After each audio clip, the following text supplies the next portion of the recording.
बांग्लादेश इस वक्त हिंसा की आग में सुलग रहा है। बांग्लादेश हिंसा की आग में सुलग रहा है। प्रदर्शनकारियों ने सड़कों पर आतंक मचा रखा है क्योंकि पुलिस और सेना का कोई भी जवान उन्हें रोक नहीं पा रहा है। বাংলাদেশের শুধু পুলিশ নয়, আর্মিও স্টুডেন্টসদের পিছনে পড়ে। বাংলাদেশ জ্বলছে, হাজার নয়, শয় নয়, লাখ লাখ লোক আজ প্রোটেস্ট করছে। কোথাও র্যালি বেরোচ্ছে তো কোথাও প্রোটেস্ট মার্চ। কি চলছে দেখতে দেখতে ছাত্রদের পরিসংখ্যা এতটাই বেড়ে গেছে যে ওরা রাস্তা, হাইওয়ে, এমনকি ট্রেন রোডও ব্লক করে দিয়েছে। দেখতে দেখতে পরিস্থিতি এমন জায়গায় এসেছে যে পুলিশের সাথে সাথে আর্মিকেও সাইট অ্যালার্ট করে স্টুডেন্টদের বিপরীত করে দিয়েছে। লোকাল খবরের চ্যানেল তো এমনিতেই কিছু বলছে না, আর একদিকে ইন্টারনেট, সোশ্যাল মিডিয়া, এমনকি হোয়াটসঅ্যাপও বন্ধ করে দেওয়া হয়েছে। তার মধ্যে কারফিউ জারি করা হয়েছে, আর যেমন সেমন কারফিউ নয়, একদম ডিরেক্ট শুটের সাইট অর্ডার জারি করা হয়েছে। এর কারণে 200-রও বেশি স্টুডেন্ট মারা গেছে, কয়েক হাজার লোক আহতও হয়েছে এবং কয়েক সংখ্যক ছাত্রদের অ্যারেস্টও করা হয়েছে। এই জিনিসপত্র হয়ে যাওয়ার সাথে সাথে বাংলাদেশ পুরোপুরি শাটডাউন। এই পুরোপুরি শাটডাউন হওয়ার জন্য বাংলাদেশের $2 বিলিয়ন এর বেশিও লস হয়েছে। এসবের সাথে সাথে সবার মধ্যে একটা প্রশ্ন জেগে উঠেছে যে এটা কেন হচ্ছে। তো চ্যানেলে স্বাগত জানিয়ে আজকের প্রথম ভিডিও শুরু করছি। বাংলাদেশ কি জ্বলছে? এটা শুরু হয়েছিল 5ই জুন 2024, মানে আজ থেকে প্রায় 1.5 মাস আগে, একটা হাইকোর্টের নির্দেশে, যখন বাংলাদেশের কোটা সিস্টেমকে আরও একবার অন্যভাবে আনা হয়েছিল। তখন ছোটোখাটো প্রোটেস্ট শুরু হয়েছিল, কিন্তু সামনে ঈদের জন্য এই জিনিসটা পোস্টপোন হয়ে যায়। ঈদের পর ছাত্ররা আবার প্রোটেস্ট শুরু করে, কিন্তু এইবার ব্যাপারটা একটু বেশি সিরিয়াস হয়ে যায়, আর রাস্তা বন্ধ করে কোটা সিস্টেমকে বন্ধ করার দাবি জানাতে লাগে। আর এই প্রোটেস্ট শুধু কোটা সিস্টেমকে বন্ধ করার জন্য ছিল, কিন্তু দেখতে দেখতে এতে আরও অনেক কিছু যুক্ত শুরু করে। বাংলাদেশের তৎক্ষণিক সরকার ALP, মানে আওয়ামী লীগ পার্টি, এর সরকার চলছিল। এই পার্টির একটা স্টুডেন্ট উইংও আছে, যেটাকে ছাত্রলীগ নামে পরিচিত। এই ছাত্রলীগের মেম্বাররা প্রোটেস্ট করা ছাত্রদের ওপর অনেকভাবে হামলা করে, এটাও আবার পুলিশের সাপোর্ট। এরপরে যারা কোটা সিস্টেমের জন্য লড়াই করছিল তাদের মধ্যে যে রাগ জেগে উঠেছিল, তার সাথেও আর্মি, UN-এর গাড়ি প্রোটেস্টারের ওপর বিপরীতভাবে চালায়, যেই কারণে শুধু ছাত্ররা নয়, পুরো বাংলাদেশের সমস্ত লোকজন একত্র হয়ে ছাত্রদের সাথে এই প্রোটেস্ট শুরু করে। এটা দেখে মনে হয়েছিল যে যখন এটা ইন্টারন্যাশনাল মিডিয়াতে ছড়ায়, তখন পুরো দুনিয়াতে ইউনাইটেড নেশনের ওপর খুব বাজে একটা ইমপ্রেশন তৈরি হয়। এখন প্রোটেস্টারের রাগ থামতে না থামতেই 14ই জুলাই 2024 বাংলাদেশের প্রধানমন্ত্রী এমন কিছু বক্তব্য রাখে যে এই পুরো জিনিসটা আরও জটিল ও গম্ভীর হয়ে যায়।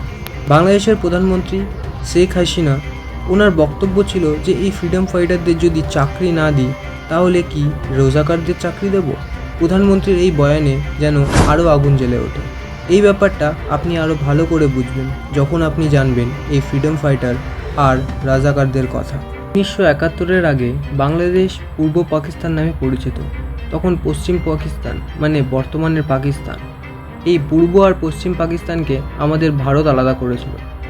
এই দুই দেশের দূরত্ব অনেক বেশি ছিল, এছাড়াও অনেক পার্থক্যও ছিল, যার মধ্যে ভাষার সবথেকে বড় পার্থক্য ছিল।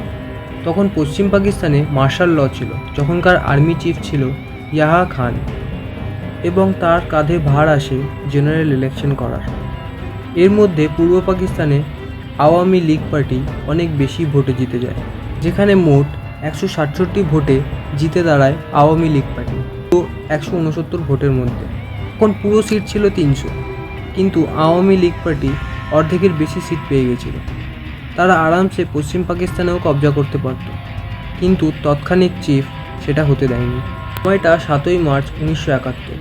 এই সেই সময় যখন শেখ মুজিবুর রহমান পাকিস্তান থেকে আলাদা হওয়ার জন্য উঠে দাঁড়ায়, আর সেই 23শে মার্চ 1971-এ প্রথম বাংলাদেশি পতাকা ওঠে বিভিন্ন ঘরে ঘরে, একটি জাতীয় হিসাবে প্রচলিত হতে থাকে। পশ্চিম পাকিস্তান, মানে বর্তমানের পাকিস্তান, তৎক্ষণিক পূর্ব পাকিস্তান, মানে বাংলাদেশকে আলাদা না হওয়ার জন্য যথেষ্ট চেষ্টা করেছিল। পশ্চিম পাকিস্তান নিজেদের আর্মি পূর্ব পাকিস্তানে পাঠিয়ে দেয়। পূর্ব পাকিস্তান নিজেদের আর্মি গঠন করে এর বিরুদ্ধেই লড়তে থাকে, নিজেদের স্বাধীনতার জন্য, যেটা মুক্তিবাহিনী নামে পরিচিত ছিল। এর মধ্যে বাংলাদেশে থাকা সেই লোকজন যারা পশ্চিম পাকিস্তানকে সাপোর্ট করত তাদেরকে বলা হতো রাজাকার। বিবাদ বহুদিন চলতে থাকে, কিন্তু তার ঠিক 2 সপ্তাহ পরেই ইন্ডিয়া থেকে সাহায্য পেয়ে যায় পূর্ব পাকিস্তান, মানে আজকের বাংলাদেশ।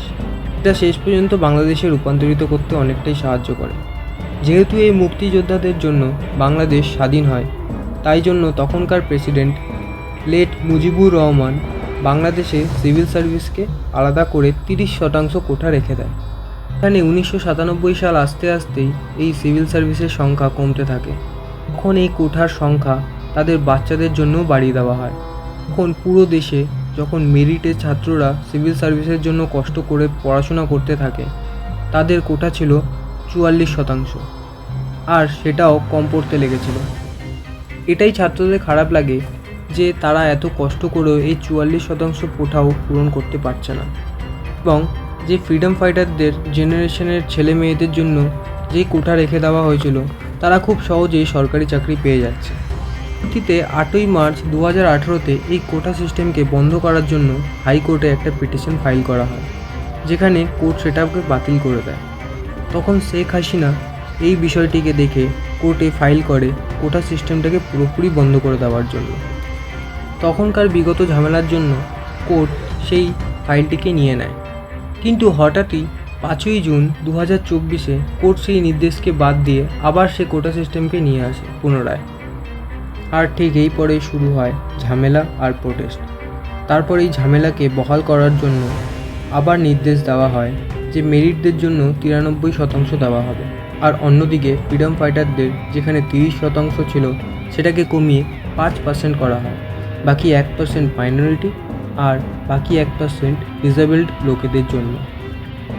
এরপরে ছাত্ররা একটাই শর্তে প্রোটেস্ট বন্ধ করতে চায় যে ছাত্রদের গ্রেফতার করা হয়েছে তাদের যেন ছেড়ে দেওয়া হয়।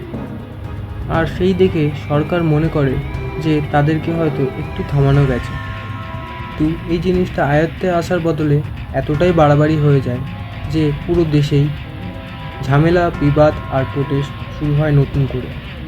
এই ঝামেলা এমন জায়গায় গিয়ে পৌঁছায় যে বাংলাদেশের প্রধানমন্ত্রী শেখ হাসিনা, ওনাকে পদত্যাগ করতে বাধ্য করে দেওয়া হয়, আর তিনি অবশেষে পদত্যাগ করেন। ভিডিওটির পর আপনার কি মতামত তা আমাদের কমেন্ট বক্সে লিখে জানাবেন। ভিডিওটি ভালো লাগলে অবশ্যই লাইক করে যাবেন। ধন্যবাদ।